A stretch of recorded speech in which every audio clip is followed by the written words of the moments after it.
Hey, fellow foodies. This is Dr. Cassandra Quave, and you're listening to Foodie Pharmacology, the science podcast for the food curious. Now, how many of you love to cook with non-stick pans? I hate washing dishes, so I've always been a big fan of that non-stick magic. That is until I started to learn a little bit more about the potential health hazards of the chemicals that make those pans so easy to clean. So, today on the show, we're going to be talking about PFAS, also known as per and polyfluoroalkyl substances. What are they? When did these enter into the marketplace? How prevalent are they? And what are some of the potential health hazards from exposure to them? Our guest today is Dr. Erin Baker. Erin is an associate professor at North Carolina State University in Raleigh, North Carolina. She has published over 150 peer-reviewed papers on different analytical chemistry techniques to study both environmental and biological systems. Erin is currently serving as the Vice President of Education for the International Lipidomics Society. She's the Events Committee Chair for Females in Mass Spectrometry, and she's an associate editor for the Journal of the American Society for Mass Spectrometry. She's received 7 U.S. patents, 2 R&D 100 awards, and was a recipient of the 2016 ACS Rising Star Award for Top Mid-Career Women Chemist and the 2022 ASMS Beeman Medal. Currently, her research group utilizes advanced separations and novel software capabilities to examine how the environment affects human health. So it's so great to see you, Erin. Thank you so much for coming onto the show. Awesome. Thank you so much, Cassie. Yeah. So, I mean, I'm really amazed by your work. I'm a big fan of all that you're doing in mass spectrometry, and I really like the fact that you're looking to the environment to understand how some of these industrial innovations have actually leaked out into the environment, and in turn, how that's coming back to us through different exposures. So, why don't we maybe start with just an overview of what are these chemicals and when did they start to come into the world?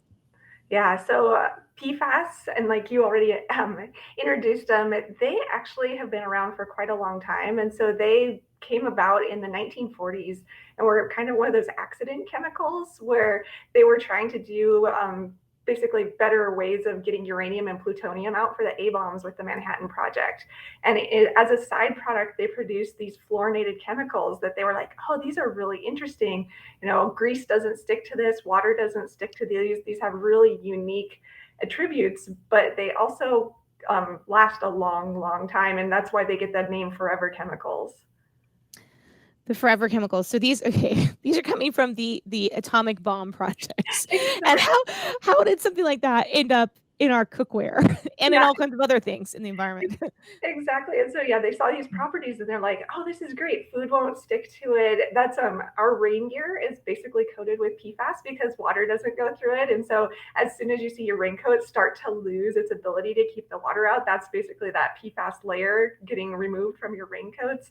They're also in Gore-Tex and all kinds of crazy places. And I think the scariest is they're in food wrappers. And so when you think of your pizza boxes that have kind of that shiny film on them, or in a microwave popcorn bags, that whole inside to keep the popcorn grease from going through as the popcorn pops, and then even like burger wrappers, so your hands don't get greasy as they put your burger in your burger wrapper. Wow. So I mean, I never think about things like burger wrappers or even like our pizza. I just thought that was paper or wax paper in some cases. So these are integrated into a lot of our common products. So we really encounter these on a regular basis then, is what you're Yeah, saying. yeah, exactly. And they basically call them coatings that touch foods. And so we get a lot of exposure through different things that we put around our leftovers, and that basically some of our, I guess, freezer food comes in. Wow. And so I know that from, reading more about like I began with nonstick pans, if you scratch at those pans and they become damaged, you're also scratching into that layer of the PFAS as well. So these are found in pans, they're found in Gore-Tex, in our rain gear. I'm assuming also in gear for camping, like your tents to keep it from, keep Mm-hmm. grease from coming across, water from coming across. They just seem ubiquitous in many of our modern products today. Yeah, and I think that's one of the sad things is they're all man-made, and so we've basically caused this contamination. So there's no PFAS that are naturally occurring right now, and and yeah, like you were saying with the Teflon, they saw these great properties, and they're like, oh, this will be so good for our pans because then we don't have to sit there and scrape and scrape and scrape, which Mhm. we love that attribute. But as soon as you scratch that, basically the PFAS are going into your body, and the PFAS are known to have really bad health effects because they don't like to leave your body. They basically get stuck in your organs as they go through. And so every time you eat them or you drink them in your water, they accumulate. And so they're called bioaccumulative. And so every exposure adds on to itself. Instead of like some of the other things, like some of the pesticides we get in plants, we basically pee those out. Mhm. But these stay with us. And so what can you tell us, like, what are some of the health hazards of having accumulation of PFAS in the body? Yeah, they've been linked to multiple different cancers, and so and also very low fertility rates. And so that's one of the kind of scary, especially kidney cancer, reproductive organ cancer. So a lot of testicular cancer, ovarian cancer, and then thyroid cancer is also really high linked to those. But I think the biggest scare is also the low fertility rates too. Wow. And I would hazard a guess that most people had no idea they were getting so many different forms of exposure on a regular basis. I mean, I for one am really bad about like I like to lick the paper of my after the popcorn, is popped. And that's not a good idea, I'm guessing. Yeah, I had a student say the same thing after I told him in a lecture. He's like, I just thought it was butter. Yeah, it's like, well, they don't have like hazard warnings on these bags. I mean, we'll come back to that in a bit. But let's talk about this idea of chemicals that just don't degrade, and how can one as a chemist trace the movement of these chemicals in the environment? And maybe you can tell us a little bit about your work in doing that kind of tracing and investigative work. Definitely. And I guess another thing that's really scary about PFAS is the EPA estimates there's over 9,000 different species. So it's a huge class of compounds. It's not just a couple. And it's because of the main parent compounds that are being produced. They can also, some of them do metabolize into different forms that also can last even longer than some of the main forms. But there are certain ones that have been known to be around years. And so like if you've heard of PFOA and Pfas, those are two of the legacy PFAS that were Mhm. basically the ones developed clear back with the Manhattan Project. And those two did have linkages to these human health problems. And so they've been very regulated and restricted in the last decade or so. Wow. Well, well, before we get into tracking, this is a good question. Why aren't we regulating these? I mean, I would think that based on the health hazards, I mean, is it really worth it to put yourself at a cancer risk just so things you don't get your hands greasy from eating a cheeseburger? But I don't know. I think that is the problem is people have become reliant on them. And so like when you take away their Gore-Tex boots that shed water, people get upset with their feet getting wet. And so then we have to find another product that'll do the same thing. And they're having a hard time finding something that substitutes for the properties that people have come to love in PFAS. But but like the cookware, they do know that's bad, and so they're coming out to be a lot of cookware that is saying either PFOA or PFAS free. Yeah, you'll see that in the grocery stores. But we're doing a study right now that will hopefully release in the next few months that shows even some of those aren't quite right. Oh no. Yeah, So exactly. okay. Um So these are out there, and they're probably in every single person's kitchen that's listening to the show right now, because if it's not in your nonstick cookware, it's in the lining of your frozen dinners or other kind of takeout food or pizza boxes. It's or your popcorn, microwave popcorn. It's everywhere. Yeah, I think I another product that I forgot to mention too, that's kind of another thing to be worried about is that it's in firefighting foams, but they know Mhm. it's in there, so they're trying to find firefighting foams that basically minimize the use of these PFAS. But firefighters are some of the people that follow our work the closest because they know every time they go to a fire, they're getting huge exposures of these in the atmosphere as they spray these foams. And then that's one of the big problems too, is that once they spray these foams, it can get in water supplies. And so then we start drinking PFAS, or it can migrate, and it gets in the ocean. And there's polar bears that have PFAS in their blood that is thought to be because we've got it into the ocean and then it's migrated over to where the polar bears are. Wow, that leads into another question I had was just how widespread are these? I mean, if you think of places that haven't been highly contacted, like I'm thinking of like, polar bears shouldn't have these in their system. I'm wondering about, people that live in remote areas of tropical forests. Like are how far are these spread and have people started tracking that at all? Yeah, and that's it. So they know with the polar bears, they know it is a global issue, but I'm not exactly sure on the details of like really remote systems. But I think if there's water contact from the ocean, there's a good chance that the PFAS have made it to the beaches. Just wow. Wow. Well, let's talk a bit about the chemistry. I want to dive in because I think you're doing some really cool work with mass spectrometry and using some interesting kind of computer software programs to model and understand the environmental distribution of these compounds. So, why don't you walk us through that? First of all, just give us the basics. Like, how does one use a technique like mass spectrometry to analyze a specimen from the environment for Yeah. PFAS?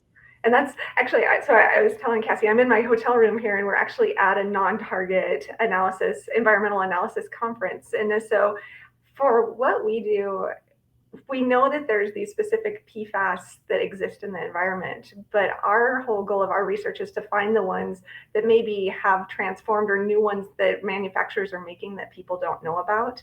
And that's Mm. where we use mass spectrometry to find basically these new PFAS species. And our with mass spectrometry, we can measure the mass of any molecule in a sample, such as water. And so we look in our water and try to see if there's yeah, exactly. It's like, If what's there's in this? yeah, if there's things that you wouldn't expect in there, and you'd hope that your water is pretty pure, but sometimes you'll see minerals added, and we look for those. But in areas that are near, like where they've had a big fire and the firefighters have spread foams, we'll look in the water and see if we can find PFAS, and then see if in that water also if there's new species of PFAS that could be occurring, even because bacteria could be changing some of them, because there are so many species. And while a lot of them are very stable, some of them do change and transform basically when they get in the environment. And when you say species, just for clarification, these are not living creatures that when we talk about species on the show, it's often like your genus, species, scientific names, but these are a species in this context represents a different chemical structure of this class of molecules, Yep, right? Yeah. exactly. Okay. Yeah, exactly. Yeah, just a different molecule is our Mhm. species in this case. Yeah. Wow. So one thing that you've done recently that's gotten a lot of attention is using environmental samples like from pine trees of all things. So what can you tell us about that study and what have you learned from sampling from these trees as you look for PFAS?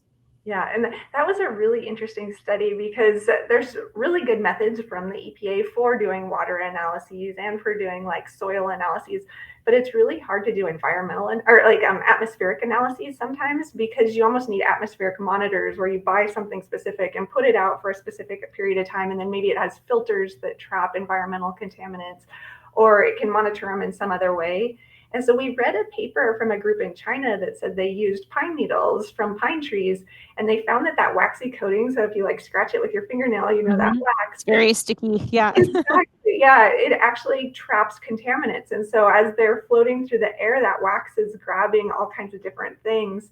And that's what we found with our study that we were really excited about, is that we could actually take the pine needles and we would actually let them dry. So we put them in an oven, but at very low heat because we didn't want to cause any transformation products or Mhm. things. And then once they were dry, then we took them and we put them in a coffee grinder and ground them up into really tiny dust. And then we'd extract out whatever was in those pine needles. And we found 76 different species of PFAS in North Carolina, where the paper from China had only shown about 10 to 12 that they'd observed before. But we think it's a combination of, we did some optimization in our extractions, pulling the things out of the pine needles. And then also our instrument is very new and very sensitive. So we were able to Mm. see things at really, really low levels that some people haven't seen yet. Wow.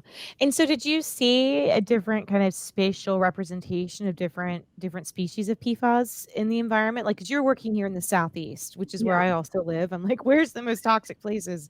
And or are there historic links to areas where you have greater levels of toxicity?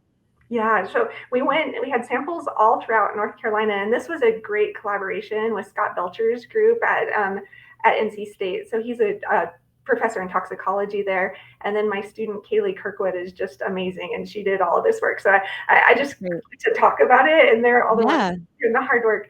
But they went around 2 different spots in North Carolina where they went near a chemical plant that actually produces PFAS. And then they went near the airports and also military bases because they know they do a whole bunch of firefighter training at the military bases with those firefighting foams. And we did the pine trees around those areas had much higher levels than any of the pine trees that we kind of randomly sampled in between the levels. And we could actually see the levels drop off the further away we got from those different locations. Wow. So there's a really clear correlation then between like these kind of heavy use and exposure to, yeah, to being found in the trees. Fascinating. I love the idea of using pine needles to trap environmental chemicals and then use that as a kind of investigative tool to seeing where these toxins are. We loved it too. And the funniest thing that came out of this study was when we presented the work first, because I'm always big about like put it out there before it's published and get more ideas of things to do. Somebody goes, "Well, did you find a pine tree with no PFAS in it?" And we didn't. Like throughout all of North Carolina, we didn't have a single pine tree that didn't have levels that were 3 times higher than that. We always use a blank, and then we make sure that every PFAS we name is 3 times higher than anything we see in the blank. And we didn't have anywhere there were all of the species were below those blank levels. So then we went to the herbaria and at North Carolina State and Duke, and we were able to get samples back to the 1960s. We tried to go earlier, but they'd actually dipped their pine needles in mercury because they were worried that the bugs would eat them throughout time. But even when we went back to the 1960s, we still saw PFAS in those earliest pine needle samples, but they were only PFOA and Pfas, which we know were found in the 40s and had been started to be utilized in the 50s. Wow. And so these herbarium specimens, just to remind the audience too, an herbarium specimen is like a natural history museum collection, right? Where you take a plant, you smush it between paper, it's dried, kept in this museum-like state, and they serve as a record of a plant, you know, throughout time and space. So we know what species grew exactly where, and it's a physical specimen, so you can go back and look at these kind of chemical questions, which I think that's amazing.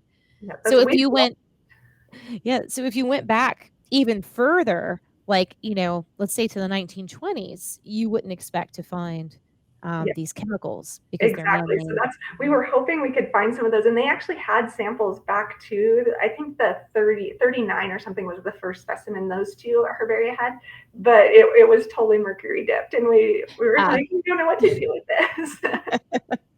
that's great.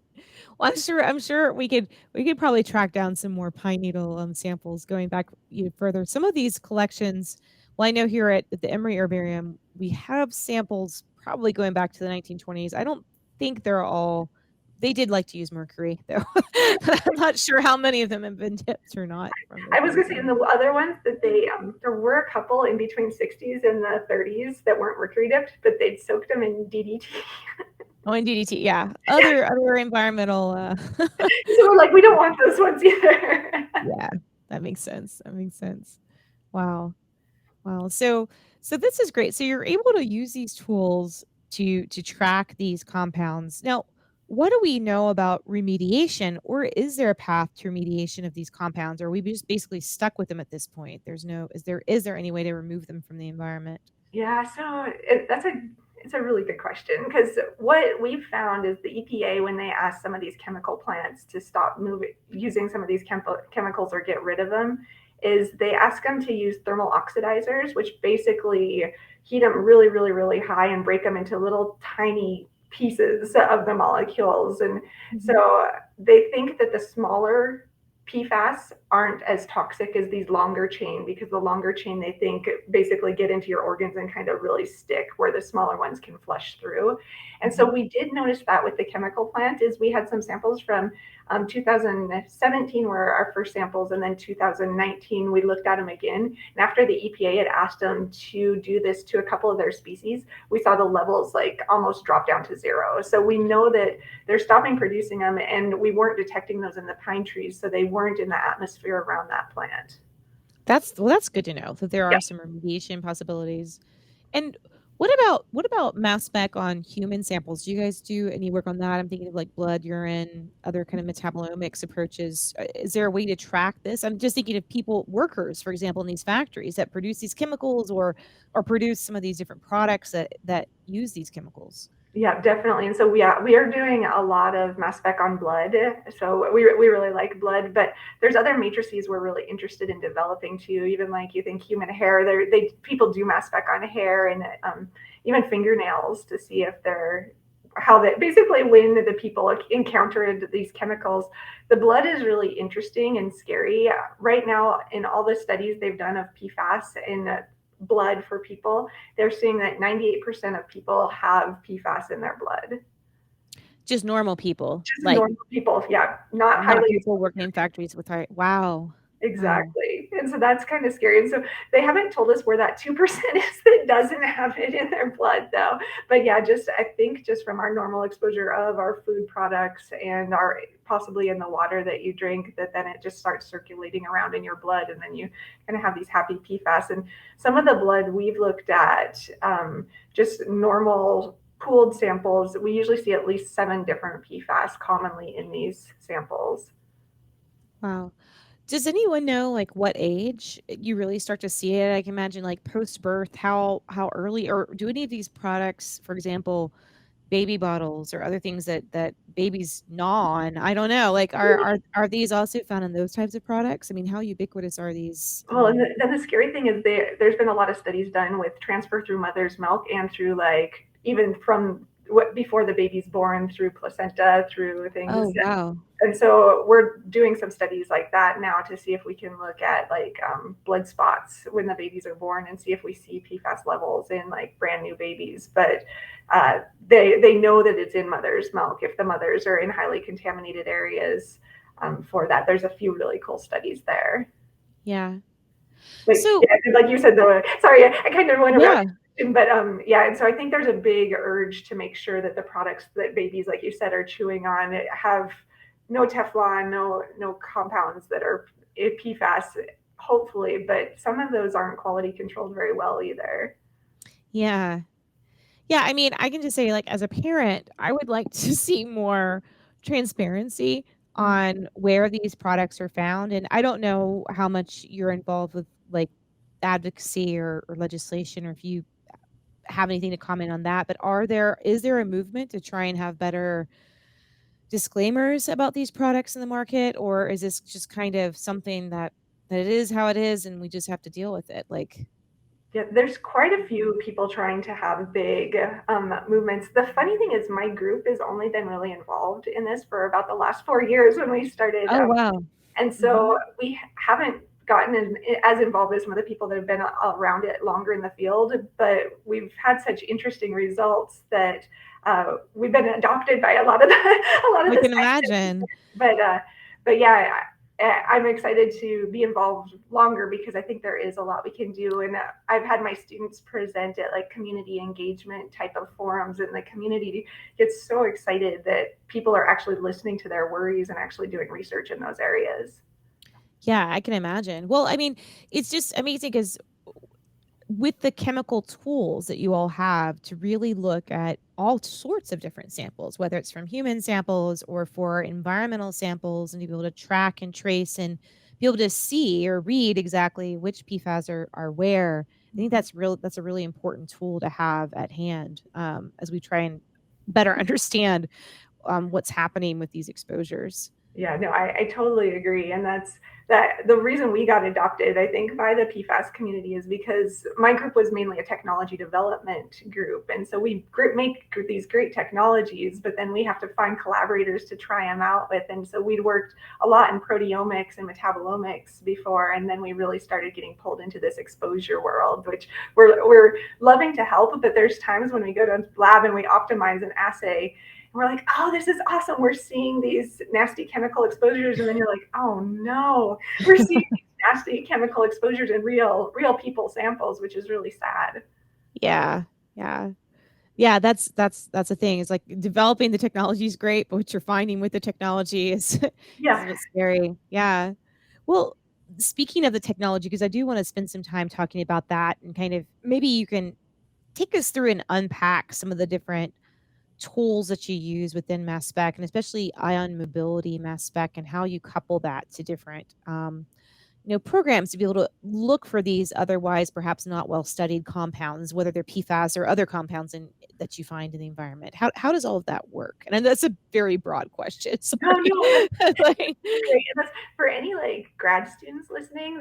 One of the funniest things is in grad school, and actually even in undergrad. My undergrad senior research project was doing ion mobility spectrometry, which I thought I'd go to grad school and do something completely different. And my advisor there, he also did ion mobility spectrometry. And then I went to my postdoc, and they're like, "Oh, if you can do ion mobility spectrometry, that would be great." And it's followed me throughout my whole career when I thought it would just be this one off.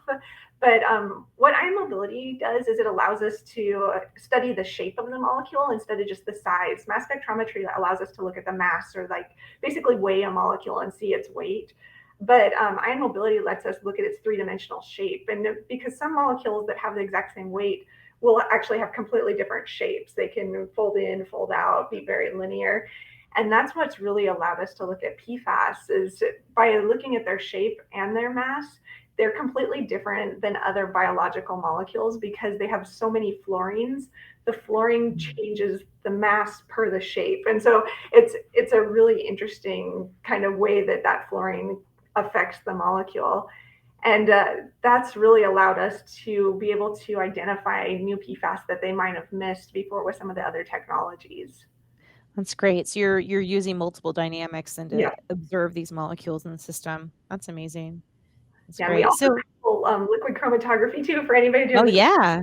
So yeah, we do 3 dimensions, and then sometimes we call it 4 dimensions. So we start with liquid chromatography that looks at the polarity of the molecule, so how well it goes into water or not. And then our next dimension is ion mobility for shape, and then our next dimension is the mass spec for size. And then with the mass spec, we can do MSMS or tandem MS and break the molecule into those little tiny pieces and basically make it into puzzle pieces and put the puzzle back together to figure out which pieces were present. And that's where our fourth dimension comes from, is that fragmentation. That's great. Yeah, I like to liken it to like throwing a puzzle up against a wall, right? And then you kind of piece it back together, and that's how you find the mysterious shape of whatever the puzzle was supposed to Exactly. be. And there's times where that one piece, because we can't fragment very well, can fit in like 5 different spots. And we're like, okay, now we have a molecule that's somewhat like this, but now we've got to figure out how to even go deeper. Yeah, that's great. Well, what's next on your studies on PFAS or in technology developments? What do you guys have planned or in the works? Yeah, we're really enjoying understanding the human studies. And so that's these blood spot cards. We're really interested in understanding like the maternal transfer to the baby of do some of these people living in really contaminated areas have children that are born with high contamination levels, and how does that link to maybe problems they have with health? And so that's, I think, a really scary area. Another funny study we've been working on with Scott Belcher's team is looking at alligators. And Ah, so we go out and we catch the alligators and get blood samples from them. So we don't harm the alligators. We bring them in and get their blood and measure them and look at them. But they're known to have really, really robust immune systems. And so if they have any wounds on them, then you're really, really worried about the alligator because something's happened to them. And so we note that, and then we go back to the lab and look at their PFAS levels, and we found huge correlations between the PFAS and the wounds on the alligator. wow. Yeah, a number of years ago, I saw a study where they were looking at the blood of alligators for antimicrobial peptides that are found and produced by that. These are antibiotics basically that the alligators produce themselves to protect Yeah, themselves. And humans also produce their own antimicrobial peptides as well. But the whole time I kept thinking, wow, which grad student signs up for that to go and capture? I mean, I'm from South Florida, so I grew up around alligators, and that's a brave student to jump in and try and grab these, especially if they're injured. I know. um That's a, yeah, we go out with people who've worked with them for yeah, 20, 30 years. So that's a good thing. But yeah, as they're pulling the alligator up, and then the first thing you do is you duct tape its mouth shut, you're kind of like, yeah, oh, crap, this guy's coming up, you know? yeah, yeah. It's like chomp chomp. Yeah. Yeah, but that's interesting though from a perspective of like wound healing, and they are incredibly resilient. So if you're seeing correlations between higher levels of PFAS and their resilience and wound healing, that's really that has broader implications across the board. Yeah, and it's really scary because alligators live about 30 to 50 years. And so they're very representative Hmm. of humans. And so you're like, these guys have robust immune systems. So think of the people that don't have very good immune systems and how this high level of contaminant just stuck in your organs is really affecting your daily lives. Yeah. Well, I don't know if these studies have been done or not. This is just my curiosity, but thinking about patients that suffer from chronic disease, I'm thinking like, cardiovascular disease or diabetes. I mean, have studies also have they started to look at these other environmental contaminants within these patients, if that has any role in disease severity, or are these just some of the questions that still need to be explored? I think they're still needing to be explored. I think people are trying. I think sometimes it's hard because just getting a whole bunch of people near a contaminated site or getting the right population to Mhm. study in order to. I think our problem with people is we're also diverse. We eat different things. We live in different Of areas. course. And Yeah. so then you have to worry about all those factors with the diabetes or whatever disease you're studying. And so to A lot get of confounding factors. Yeah. Mhm. exactly. And so to get thousands of people in an area that's highly contaminated and then to get enough people in that area with diabetes to get basically your statistical power of your study, I think that's where people are really trying with some of these new studies like the all all of us, I think, with at Mayo Clinic is trying to look for 1 million different people to monitor every year for different studies. And I think that's where we're really going is like how get this big human population, watch them longitudinally, and then like, can we start linking some of these exposure factors to the diseases they're getting?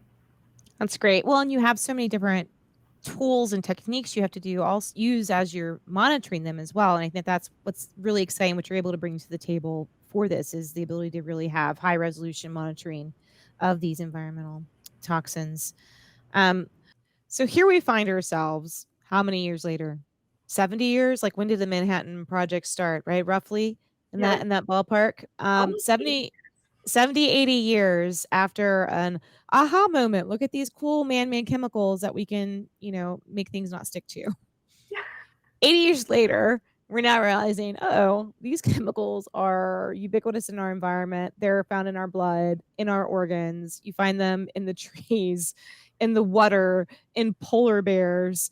And we still continue to get exposed to them because we constantly use products that have these materials embedded with them throughout our lifetime. So, what comes next? I mean, do we just continue using these products because the market pressures are so high and there's so much resistance from industry to replace them because they don't have anything that's suitable to replace them with? Um, I don't know. And that's a very hard, large question that I don't know that anyone has the answer to, but I'd love to have your thoughts. Like, you know, what do we do now that we're here? yeah, and that's so there have been a few species that have been regulated, so that's a good thing, and that so they're getting rid of the ones that they know are the most toxic. But the scariest thing is with our non-targeted analyses, where we're looking for things people don't know are out there. Now we're finding new molecules that are replacements that are coming out that the industry is introducing, but not necessarily saying all the time that they are introducing. So Mhm. that's a little scary too. But like another location that was frightening that they found PFAS was actually the top of Mount Rainier because so many people hike up there with all their Gore-Tex stuff, and Wow. there's big um, I guess there's big movements though by companies like Patagonia and some of those to try and reduce their amount of PFAS or get rid of PFAS. And even Starbucks is saying in the next, I think it's 2 years, they want to have PFAS out of all of their food wrappers, which is so there's companies that are taking a stand. And I think that's the main thing is hopefully more and more of these companies and industries will take a stand to try and remove them out of their products. Yeah, because I've thought so much about, like, plastics. How do I reduce plastic Yeah. use in my foods? But actually, I haven't really thought about a lot of the paper products because I always assumed the paper products were safe because 'cause they're paper, but they're not just paper. They're Yeah. embedded with this stuff. So, I mean, knowing all that you know about all these products, like, do you have any tips for people for their just day-to-day life? Like, are there certain things that you avoid because you like certain types of wrappers that you avoid because you just know that these are exceptionally high in these products Yeah. or So in these chemicals? exactly. So We haven't even tested it, but microwave popcorn bags are supposed to be very high. But our group was even like, we should test that. We have the tools. But one of the things is we went to a silicone microwave popcorn maker now so that we can still have our, I love popcorn. And Yeah, yeah. so, so then we still get it, but now instead of having the microwave popcorn bags, then we have it in our little silicone Pampered Chef popper. So, Nice, but yeah, so nice. we're trying to trade things out like that. And when I go out for food, I try to see what they have as possible, like leftover containers, so that you're not hopefully taking your food that was actually prepared without PFAS and then putting it in a container that has PFAS. And so that's some of the things I think about personally. But it is really hard. Like, who doesn't want to order some nice pizza sometimes when you're tired on a Thursday night? And we know that some of those little liners in there have PFAS in them. Yeah, and this so thinking about the takeout food, let's think about this for a moment because, you know, I've tried to stay away from styrofoam because it's bad for the environment, but maybe that's actually safer for your health because it's not gonna have the PFAS that these paper line products have. What about just plastic containers? Some restaurants use plastic containers. Do those have PFAS as well? Yeah, so we Um, haven't seen the PFAS in the plastic, but then you're into the microplastics. So then you're the microplastic. It's like you can't win. You're just not allowed to have takeout or order pizza any longer, foodies. I'm sorry I to be know the this. bearer of bad news. Yeah. Wow, it's in so many things. I guess, yeah, it's a bit of a minefield to navigate all of that. It Yeah, really is. yeah, my goal is hopefully like Starbucks is like some of these companies that we get a lot of our products from will be like, oh, why do I really need this little sheet to go under my pizza? Like you said, does it really hurt if like grease comes through after 20 minutes of your pizza and it's pizza sauce? Yeah. Yeah. Well, I think it starts with making people more aware of some of the issues because like I said, I do a lot of natural products chemistry. I don't, work with, you know, synthetic chemistry. So I wasn't as aware of all the places that these compounds are found and like where they're found. And even Um me, like I moved from being in the national lab in Washington State where we didn't really mhm. talk about PFAS down to North Carolina. And because they do have the plant that manufactures PFAS there, it was a pretty big topic as soon as I moved in there. And I think people thought I was crazy when I was like, what do you mean these PFAS? Yeah. So yeah, I think if we can keep educating, and I think this is a great way to educate more people about where they are, like how bad they can be for you, and like let's try and minimize those. But it's also another scary thing of like if they try to replace them, hopefully what they replace them with isn't more toxic than the PFAS because we've seen that so many times with like flame retardants and other things where the newest one they just put it out there and then they wait basically for the toxicology tests for a couple of years until people start getting sick. Oh, that's really bad practice. Like, you couldn't do that with, like, a new medicine, like, you have to have everything shown up front that it's safe before you could ever put anything out there on the market. That's an Yeah, incredible difference in how they're regulated, I guess. yeah, Wow. exactly. So, I guess, okay, going back to education, you know, you bring up a good point about, if Starbucks moves away from this could be, a good corporate move that would get a lot of attention. We've seen positive things like that happen as well. If you think about when Walmart started to enter into the selling of organic produce, organic dairy, that was a big movement that really made it more popular across a wider array of chains. And the move away from antibiotics in our poultry Mhm. also again instigated by one of the larger chains that kind of trickled down. So I think anytime you get a large company that takes a stand and often a very public stand, maybe as part of their marketing, right? But it raises awareness and maybe others will follow. So I guess my note to all the listeners out there is just, educate yourself, look up and see which types of products contain these chemicals. We know that the nonstick pans, many of our nonstick pans do, especially with Teflon pans. If you think about any of your kind of wrappers, your paper coated wrappers in PFAS, your popcorn bags. I've got to make a note to myself to stop licking that bag. and yeah, just being aware of where these are. And I think, we owe it also to our first responders, to our firefighters, to really have safer options for them, because they're really getting much higher levels of exposure whenever they're using these flame retardants and foams. Exactly. Especially Yeah. when you think of how much we're seeing in the pine trees that are just atmospheric based, and then you think spraying that directly, and like you see them going to the Mm-hmm. fire, but how much of that is just getting direct Getting, inhaled? yeah, inhaled and body contact as well. I don't know how much of this is absorbed across the skin. That's Yeah, that's another. I don't know about the dermal either. Like Mhm. there's some studies out there, but I don't know if it's really been done a lot because they don't want to put it on things. Yeah, of course. Of course. Wow. Well, thank you so much, Erin, for sharing this with us. I think what you're doing is so incredibly important. I think that all the listeners will agree we need more scientists like you that can help us as like the chemical detectives out there to really see what's happening with these byproducts of kind of our global food economy and how that's going to ultimately impact our health. And this has just been really informative. So thank you. Oh, thank you. I really enjoyed it. Yeah, great. You've been listening to Foodie Pharmacology, the science podcast for the food curious, recorded today on Restream. I want to thank you, our listeners, for tuning in every week. You can find this and all of our other episodes at foodiepharmacology.com. You can find us on any of your favorite podcast streaming platforms. Remember to hit subscribe so you don't miss any of our future episodes.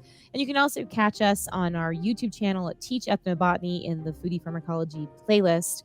I want to thank our producers, too, Rob Cohen and Christine Roth from Co-Conspiracy Entertainment, for putting out a great show each and every week. And thank you, our listeners, for tuning in and staying with us. I love to hear from you. If you want to reach out to me by email or shoot me a message on Twitter, share the episodes with your friends. That would be great. Stay healthy out there. We'll see you next time.